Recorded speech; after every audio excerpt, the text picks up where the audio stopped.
You're not under arrest. We just need to talk, all right? Yeah. Police! Open the door! Last warning! Show your hands! Hit it!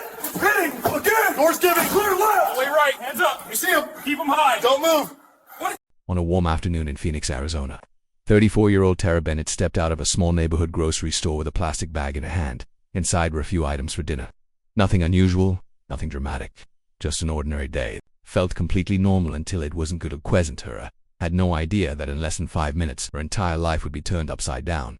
As she walked down the street, a man dressed in a dark uniform suddenly approached her.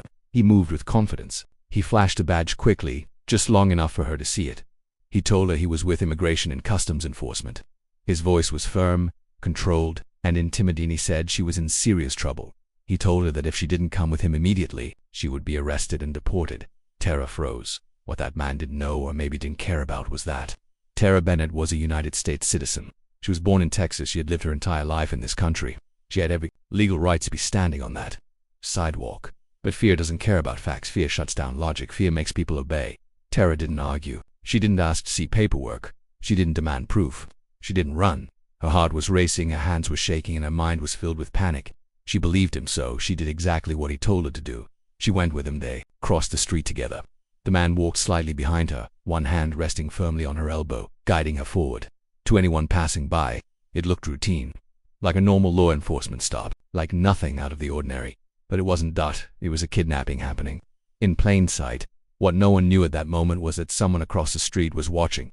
A man named Benjamin Dominic was sitting in his parked car, waiting for his wife to finish an appointment at a nearby hair salon. He was killing time on his phone when he noticed something that made him look up. He saw the man in uniform approach Tara. Something felt off. He couldn't explain why. There was just something about the body language, the way Tara looked, the way the man positioned himself. It didn't feel right. Benjamin raised his phone and started recording. He captured the badge. He captured the uniform. He captured the grip on Tara's arm. He captured them crossing the street together. He captured them walking toward a white sedan parked near the corner. And he captured Tara getting into the car. Benjamin hesitated. Maybe he was wrong. Maybe it was a real arrest.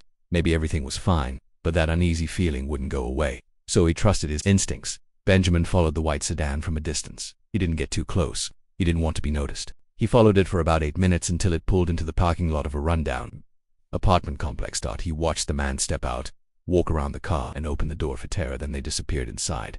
That's when Benjamin made the call that would save a life. He dialed 911. If you're still watching, type justice in the comments because what happens next is unbelievable. Benjamin told the dispatcher everything. The uniform, the badge, Tara's terrified expression, the apartment building, the license plate number. The dispatcher asked if he had video. Benjamin sent it immediately. Within minutes, officers at the Phoenix Police Department were watching the footage, and what they saw alarmed them.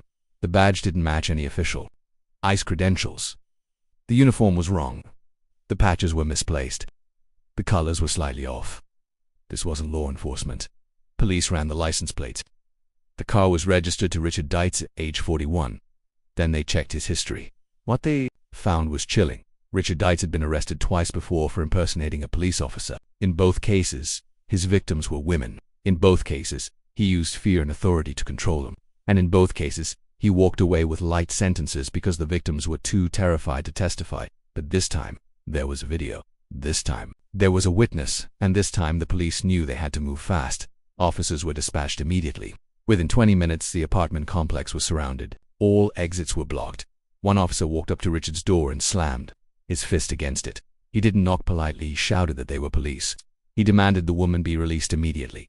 For a moment, there was silence. Then they heard her chains, crying, struggling. That was enough. The officers kicked the door in. Inside the bedroom, they found Tara. She was chained to a metal pole bolted into the wall. Her wrists were cuffed above her head. Her ankles were tied with rope. Tape covered her mouth. Tears streamed down her face. But that wasn't the worst part. The room was prepared. Ropes of different sizes. Multiple sets of handcuffs.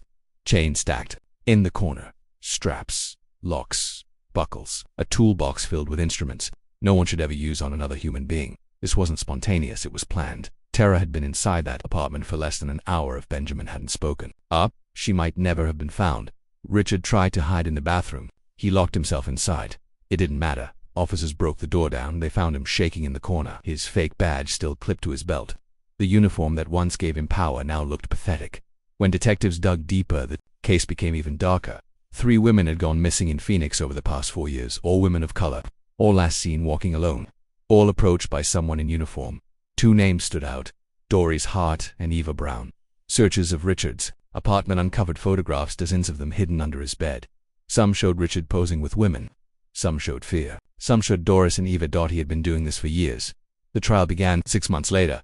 The courtroom was packed. The evidence was overwhelming. The jury deliberated for 4 hours.